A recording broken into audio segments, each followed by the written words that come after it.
Hey!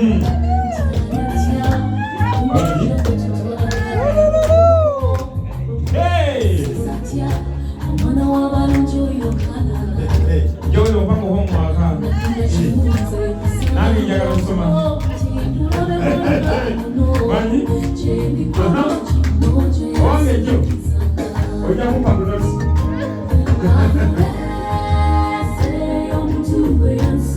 Tumulaga.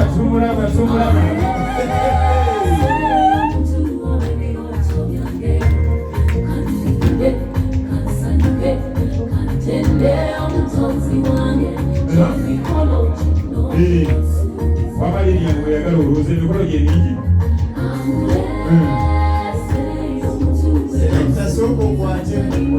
Selekta soko kwate manyi omukolongo naguliko kakako. Muve mu lunaku lwoli. Amina. Kakati selekta liri yekka yasigaddewo. Muwe buli kawulira bw'owulira nga muli bukutuuse ng'oliko ngamba nti kati dadi njagala kukakkanako wansi. Selekta muwe bonna bwe yatadde kapapula bukube tulina nnyo gye tulaga lockdown tennadda.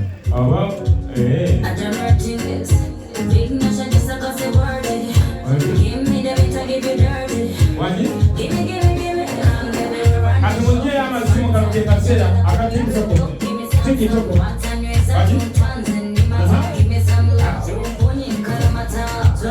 ziriya nebikole tukuteeka ku bitimba kati tukutwala ku bitimba kati wangi yoyo besimana kwanze tusimiye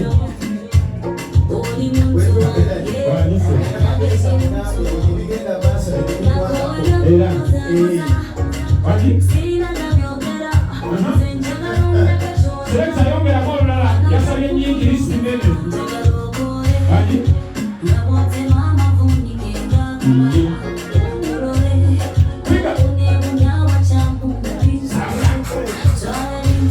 wangi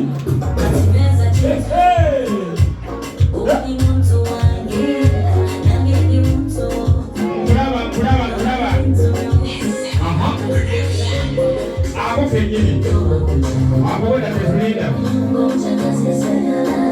katusukako fenna bolekedekyo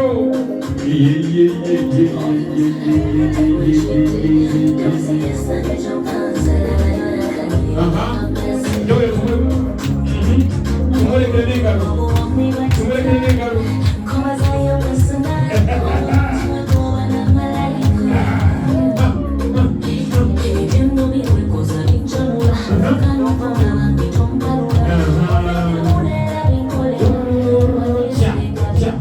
katutule firimu esigale wa firimu sita kubankalalako okusatu ako kabadde kaffe tukayingidde akubira muno obuyimba obwokumu yali aziniddeko mu kakondo DJ nonya akayimba bakayita bitimba ako ka muyimbi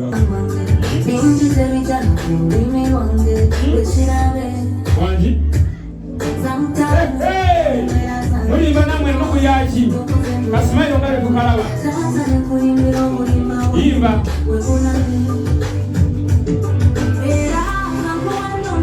wangi tata paati eddako yeeyiyo nze ne bwenkomaawo ku next week wangi wangi tata paati eddako yeeyiyo ulira bulungi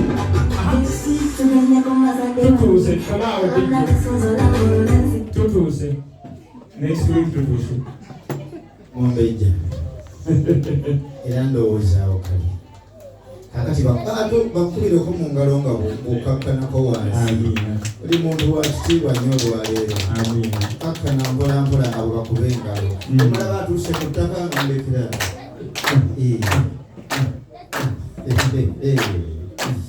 oyo mumulaba oyo n'amasannyalaze tegava gatidde nga tannaba kujja nga gatya ovuganya naye era wano bwe yabeerangawo nga tuteekako ennyo yaka anya okujja natulaba na mudiro lina litandika okunyamyaza naye musumba weewale tujja naffe waliwo owedda agamba akasaga genzi This is getting from our second program of Mubaraka.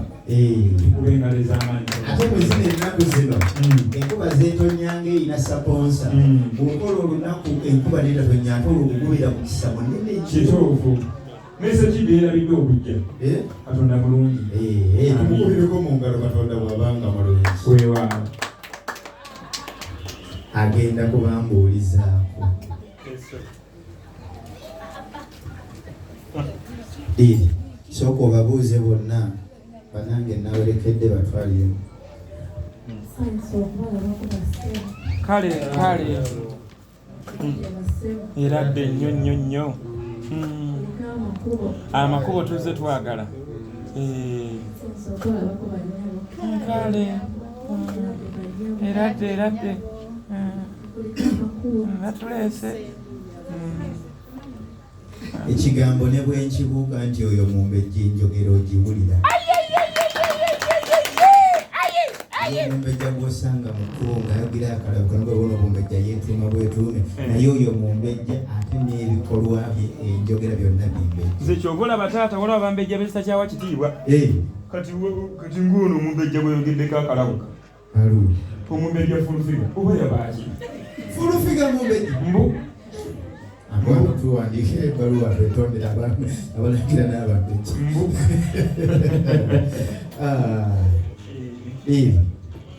nkyazizza abagenyi abo bakulembeddwa omwana omulenzi wuuyo atunoza bumalirivu ng'embuzi ekussa ebiwata ebigambo ayogedde kafukunyanga akatwala temangalo naye mu byempuliddemu akonye ku linnya liriyani konza oyo ye mwana wattu liri abantu abo bamanyi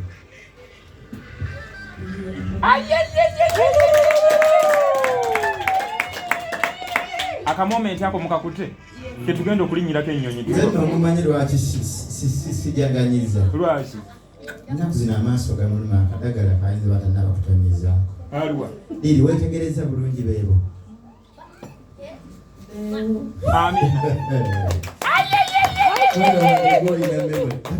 bamanyi oba mulimu gwosinga okumanya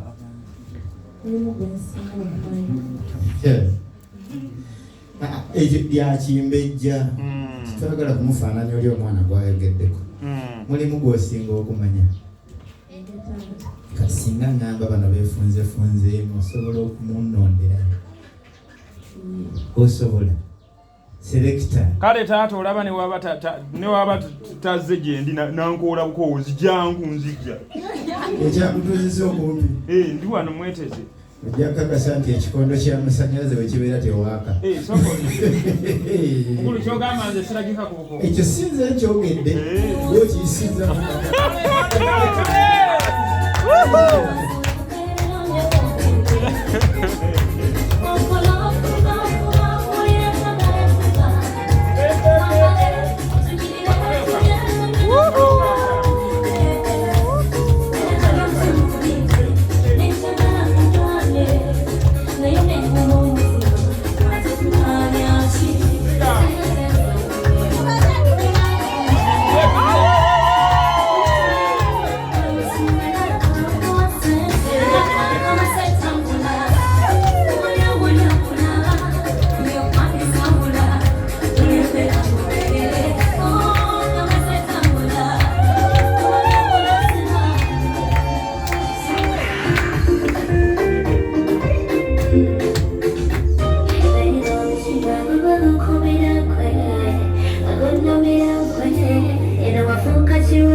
abanga kalulu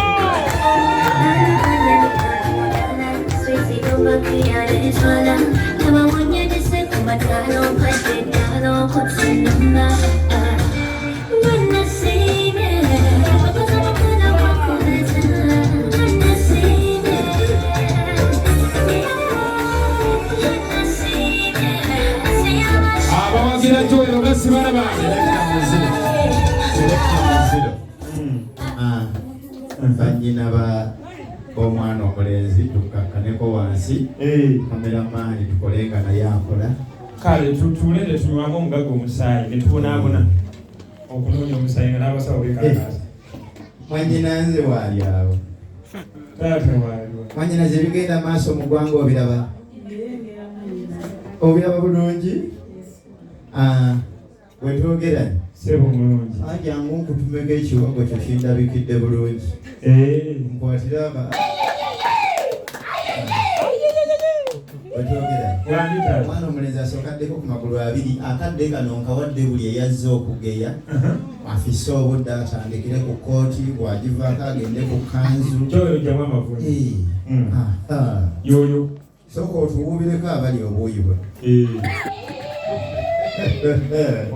omukono gwe gwe gulimu ne switi ya smile bwaguteeka bwati waggulu nga asmile ddamu waliko bwoti omukono gwe tojyayo mukulu nkubulire ffe twamanya nti gundi ono bwanamulenzi wekkakkanire wamu obwenja buli wano subulire tatalina okutegeera nti waliwo ekifo ekijja ddamu waliko omukono bwoti ffe twamanya mukulu nti oli waanaagenda ono yaddako naye gavana addako ate ekifo si kikalu ekifo kya gavana bujole ki kyereere nabadde ne sente mu nsawo nga ziriko signature ya gavana ani yasayiningako oyo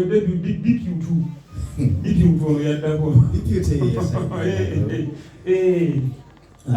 esewo tegeeza abali eyo tutuse mu kinyusi ky'omukolo kakati buli ali ebweru bwobanga oli mwana muwala ng'oli mu myaka ng'egyange 16 n'ekitundu ng'okula bulungi nga wazze ne maama wo dukawo gyeno abako gye bali bakyanoonya abamu omukolo gujja kunyumira ng'oguno juwiru tolina ebigambo byewagambye ejjowero yasemba anti twamwerekedde mikwano gye twazize ate tukyanoonya esewo kale senga w'abaana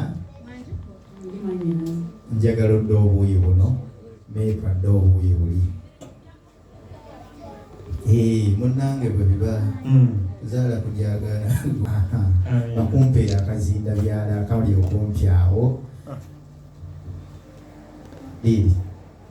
kubyamu akafaananyi bataata weetuli naye tetuwulira tetutera nakulaba mu budde buno ab'emikwano weebali naye nabo balina ebirowoozo byabwe akati gweoyogera na ssenga owulira bulungi mutegeeza kakati kwata kusenga kwata omukono gwo kusenga ogamba oli nti ono ye ssenga wange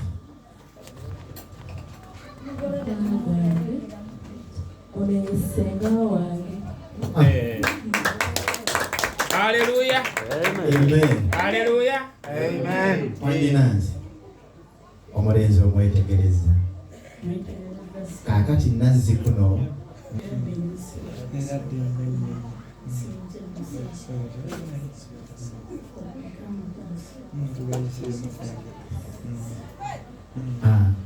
cameraman Nebo tubuuziza byabwerere batongere engalo ez'amaanyi. Sebo mulungi. Ono omulenzi wano omwana muwala ono omulungi bombi liri bano. Bano ba two handsome and beautiful. Bano ba two one person.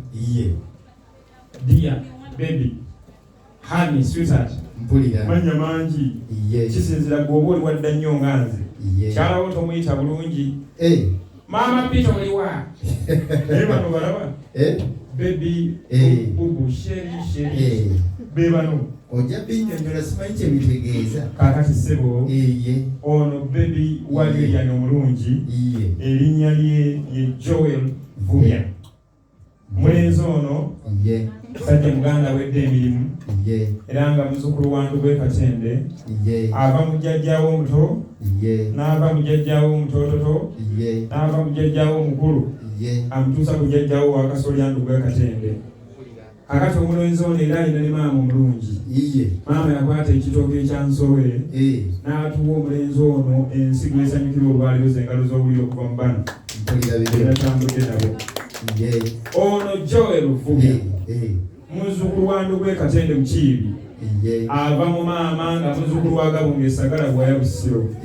Oyo nno maama alina bajjajjaabe bangi. naye kagere kikiri nti ye wammamba emmamba n'olugabe bye batuuse eddenzi lino ku nsi eno kakati kuli omulenzi ono alina kyesirikiddewe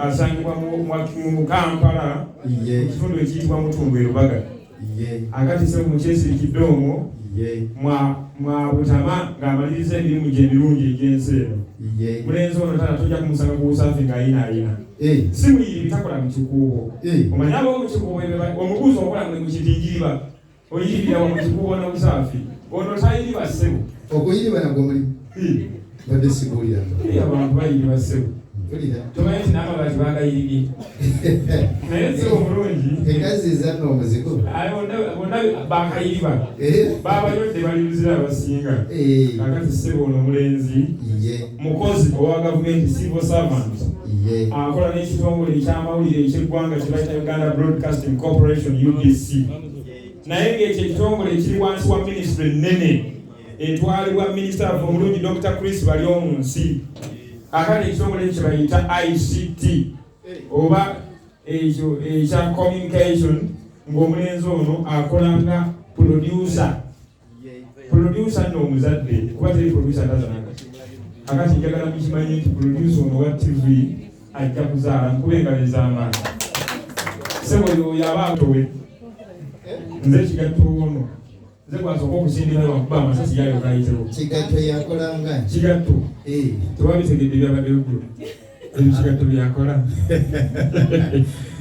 mu bufunno bwe bumu ensebo omwana omuwaligi nga tebanatandika gasula mu misaaniiko bwe mwogerako nga muteekawo erinnya lye Lilian muwulira ekyawandiikwa kikino mu luyimba essula ya 6 oluyiri olw'10 nga kiga nti ani oyo atunula ng'emmambya nti ono Lilian omulungi ng'omwezi nti ono Lilian atangalijja ng'enjuba mumbe ow'entiisa ng'ejja eriina bendera mumbe mwekubireko mu ngalo amiina omwana omuwala oyo abatinizza olugendo okuva gye muvudde omumbejja azaalibwa mu maka muno sebo tugalabye nnyo ezadde tuliwe engalo ez'amaanyi omwana omuwala oyo azaalibwa mukulu wange ebimukwatako nno mbimanyi okumanya mbimanyi mu mutwe ne kapapula naye kati sinza bikibeera omutwe wala wano kapapula okumpi nga weebiri kati mukkirize mbijje wano omwana omuwala oyo bwe yaddebe ne bassa kimu ne bamutuuma erinnya Bakanansa Lilian abange tuwenga ez'amaanyi oyo yennyini azaalibwa mukulu wange Mukasa Godfrey Kaddu Kibuuka ekyo nno kimufuula muzzukulu wa Kiberu Joseph okkirize mbategeeze ti omwana omuwala oyo mumbejja kubanga tuli bammamba ennangira abange tuwenga muzzukulu wa Kibuulo wali ekyanjove era ffe bemusanga tuyimba nti ntegeereza abalangira n'abambejja abataka tudde ekyanjove tuzimbe obuki obuganda Lilian fukamira ku maviivi omwana omuwala oyo naye ayina omukadde omukazi yagumira ebikawo okumala emyezi 9 asobole okutuuka ku nsi eno yazaalibwa n'oyo gwolaba yazaalibwa kawungeezi tali nga bali omwana azaalibwa ku makya buli lwanyiiza nnyina omwana wange gwe nakeera enkya n'enzaalo no Lilian yazaalibwa kawungeezi era maama wamwenyumirizaamu nnyo omukadde omukazi gwe siyinza kuyisa amannya ge mu kamwa kale ntandika nti okubagamba nti nno nakandi babula oyitibandubweyo bazzukulu bamukalubanawengalez'amaanyi obuuyo obwo bassebo ne bannyabo abali wano munda ku bye muwulidde omwana omulenzi bye yayogedde nange byenjogedde waliwo yasoma nga nze ebitabo binnemeredde kuba alina ebya nasale ebya toopu ebya P1 ebya secondary kati ngamba ntya nti byo byonna yabisoma ye kakati nga lwaki ayinza oba teyasomanga n'emmese zaago n'omulembe zisoma amiina mukube engalo ez'amaanyi Education is the key to success. Nasanze awo paka enkadde ng'oli ayimba. Okomera ku ekitabo ky'emmese nkozima mezi ennaku zino omanyi. Waliwo n'emmese mukulu y'amakulu abiri gye nalaba. Teyasoma nnyo kiri awo. Naye yeeyogerera University y'e Kampala. Emmese gyeri e Kampala. Mpulira. Baagifuula ambassador naye nga tesoma nkuwadde ekitabo n'ekimu. Nga ye bamugamba bugambe nti success is the key to education. Mpulira. Badi Black.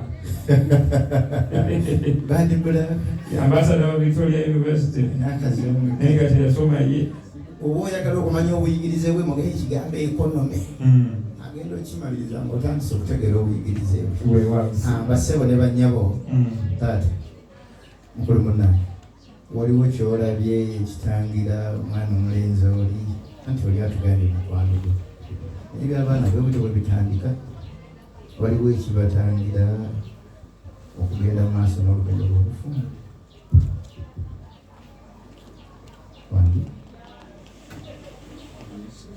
Waliwo ky'owulidde ku by'owulidde omwana omulenzi oli gwe batulaze n'ono owaffe. Waliwo ekibatangira okugenda mu maaso okutandika olugendo lw'obufumbo. Baguno omutendera gwe batandikiddeko olwaleero bazze kulaba ku mwannyinaffe. Abange tubengalezanga. Gonya bwe kubuulira ebifa amazzi. Asula mu kalina totigananga kunyega kirimba. Taata bw'aba ayogedde abalala sigenda kuddamu kubabuuza kibuuzo neki. Kituufu. Lilian, ebigambo bya taata biwulidde bulungi. Keka mwenye akukootaddeko. Mwanyinansi. Mwana omulenzi omulabiranga ddala ddala. Kaakati ffe tukulinze eri mu kkoona nga sipiidi ekendedde. Tukulinze eri bino ebyalo tetubitegedde nako. N'okubyuka by the way tetubiwulira.